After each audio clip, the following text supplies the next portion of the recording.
it if anything went wrong, and I couldn't afford a mechanic. You know what? Admittedly, that is a reasonable thing to say. Bella, that was very mature. But you're still a complete fucking bitch.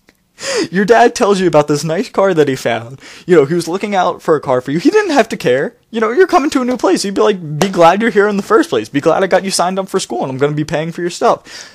The proper response is, wow, Dad, that's really nice. We'll have to check it out. Thank you. Not questioning and interrogating him on it, but whatever.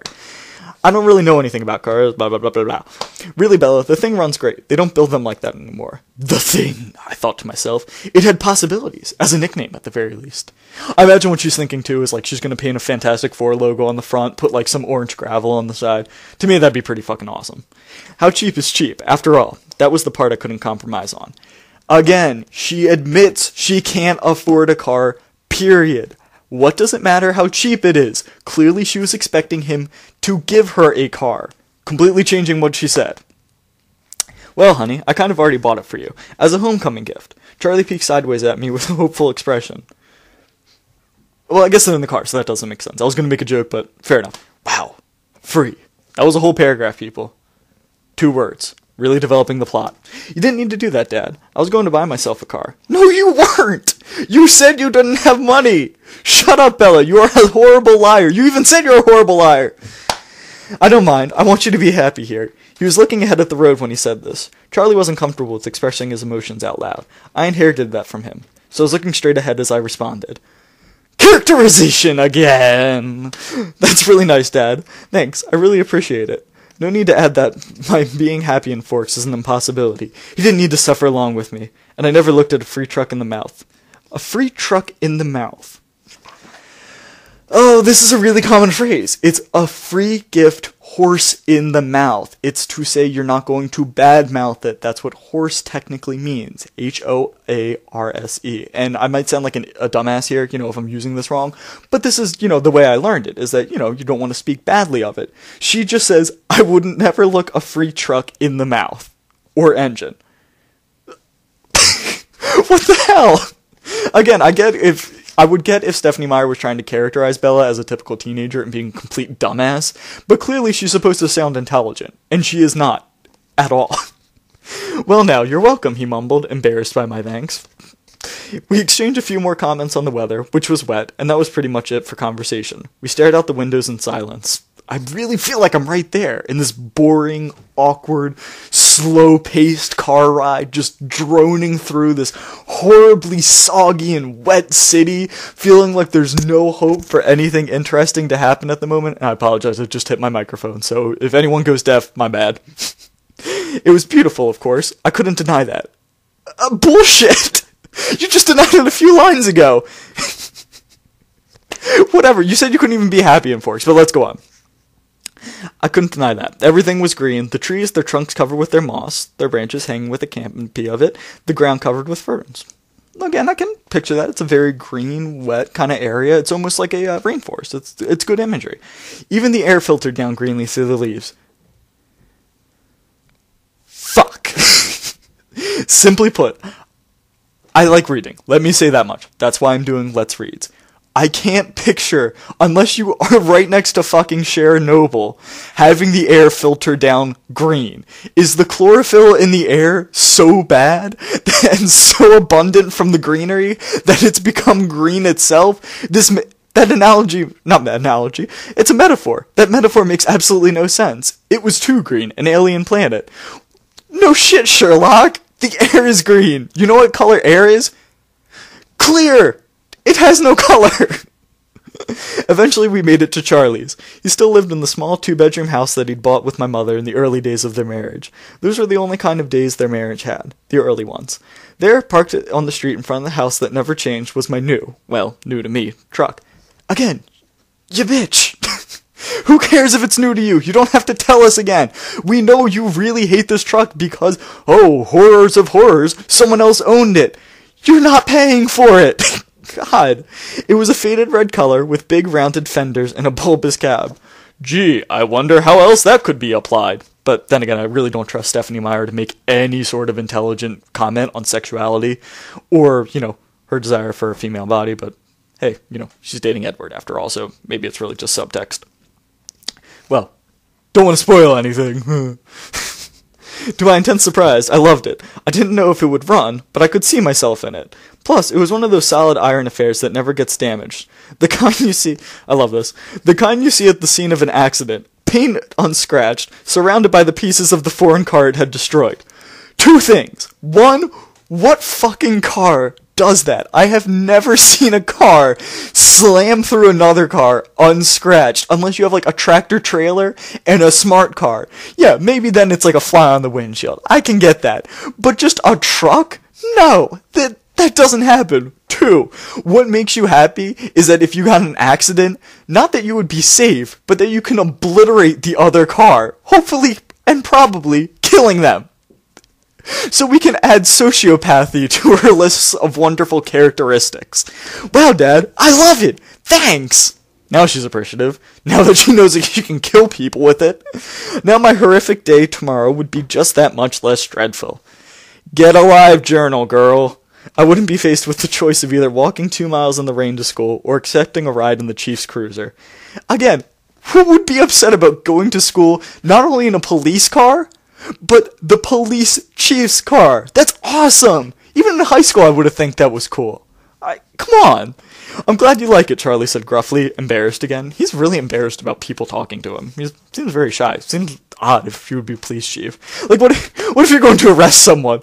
Oh, well, will you let me off with easy? I guess so. That's how I picture police chiefs talk. I don't know. They wouldn't even be doing patrols like that, I'm sure. What am I talking about? It took only one trip to get all my stuff upstairs. I got the west bedroom that faced out over the front yard. The room was familiar. It had belonged to me since I was born. Okay, duh. I went back to my room. It was familiar. No one had changed anything since I last lived there. Duh, you don't need to explain that to us. The wooden floor, the light blue walls, the peak ceiling, the yellow lace curtains around the window, the green air outside, the green trees, the brown trunks, the green grass, the blue sky, yes, we get it. Everything has color. Unless you're going to describe that color more vividly, you don't need to tell us. The only changes that Charlie had ever made were switching the crib for a bed and adding a desk as I grew. The desk now held a second-hand computer with the phone line for the modem stapled along the floor to the nearest phone jack. This was a stipulation from my mother so that we could stay in touch easily. Oh, okay, again, another problem. I apologize I'm stopping every other line, but I have so many problems with this book, and we're, 4 pages into the darn thing? But anyway, they had to actually put a phone jack in. I understand there are small towns, but it sounds like a reasonably modern town. I mean, modem notwithstanding. This was written in, 2005? Who had a phone jack to their computers in then? I mean, I haven't checked for sure, but I'm pretty sure in 2005 I had something a little better than that. Maybe not. I don't know, maybe I'm just going crazy. But nonetheless, what bothers me is that she acts like this is such a major thing, that her mom had to ask for them to have a telephone. This is not a luxury item. Cell phone? Yeah, maybe, Cell phones have been kind of cutting-edge technology for a while now. We're constantly updating them, getting new ones. I can understand some, a lot of high schoolers not having them. Nowadays, not. But, I have friends who didn't have a cell phone for a long time. But having just a telephone in the goddamn house, that makes no sense. She actually had to ask them to have a telephone. Maybe they're trying to say it's a small town, but still, bullshit. This is not a realistic town whatsoever. Then again, this is a town with green air, so what am I saying? The rocking chair from my baby days was still in the corner. Completely random. She goes into one tangent, and then goes into another. There was only one small bathroom at the top of the stairs, which I'd have to share with Charlie. I was trying not to dwell too much on that fact.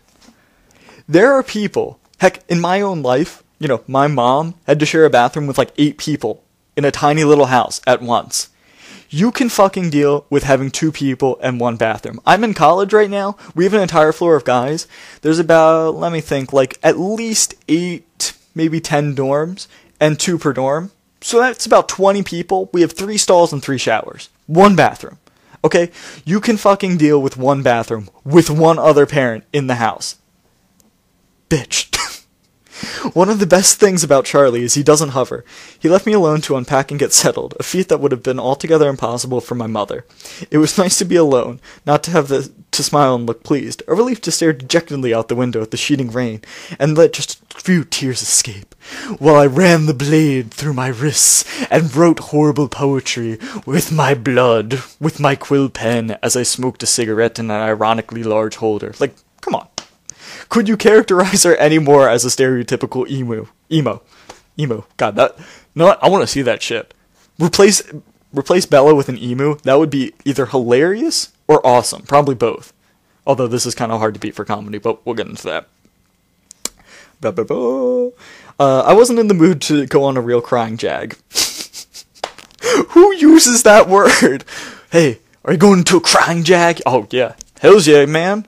I was just jagging up that jag. Like, what the fuck? That is the most random word I've ever seen. I am probably going to regret those words. I would save that for bedtime, when I would have to think about the coming morning. What is so bad about it? I understand you're nervous about going to a new school, but you haven't said anything about being nervous, just how you want to die. Like, come on, kill yourself. Do us all a favor. Forks High School had a frightening total of only 357, now 58 students. There were more than 700 people in my junior class alone back home. Why is that frightening? More people would be frightening. That's more people to meet. Less people? They're probably more friendly, more communal. All of the kids here had grown up together. Their grandparents had been toddlers together. They were also incredibly incestuous. I would be the new girl from the big city. A curiosity. A freak. No, you're not.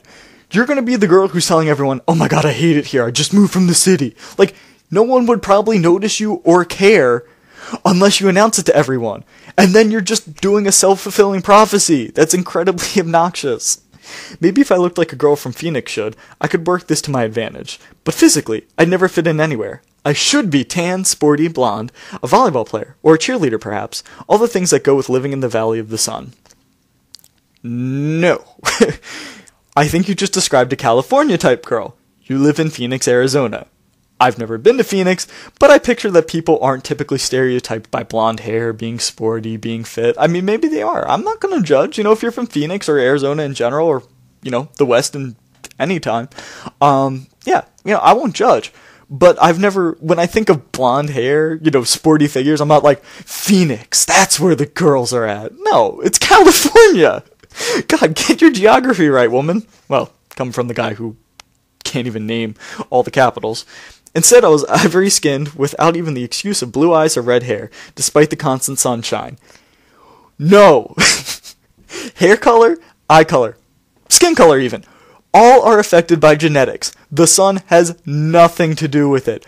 Of course, certainly over generations, and by generations I mean over the course of human history, those traits were developed in reaction to the sun, but a single person, typically, and by typically I mean one in every, infinite number of people may not have that happen.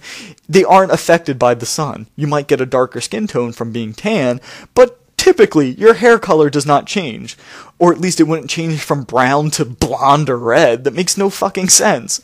I mean, certainly it can happen with age. My dad, he had blonde hair as a kid and then it turned brown over time. But I've never heard someone going from brown to blonde or brown to red just from the sun.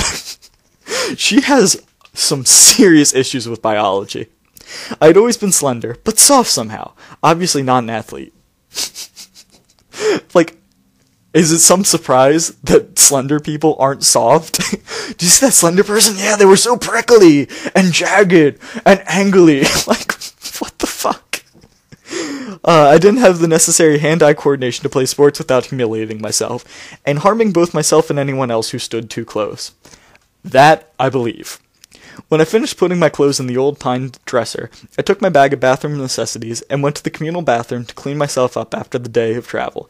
I looked at my face in the mirror as I brushed through my tangled, damp hair, and screamed in horror as I realized how damn fugly I am. Oh, sorry, I just added in that part. I'm being unfair. She sounds like a perfectly nice person, just totally stuck up. In the wrong way. As if there was a right way. Maybe it was the light, but already I looked sallower, unhealthy. My skin could be pretty. It was very clear, almost translucent looking. But it all depended on color. I had no color here. That's what translucent means. You're implying that if you were translucent looking, you would be prettier, that's something to aspire to. But then you say you have no color. Bitch, it's the same thing. Facing my pallid reflection in the mirror, again, that's how most teenagers talk, right? I was forced to admit that I was lying to myself. Duh, you're not pretty. It wasn't just physically that I'd never fit in, and if I couldn't find a niche in school,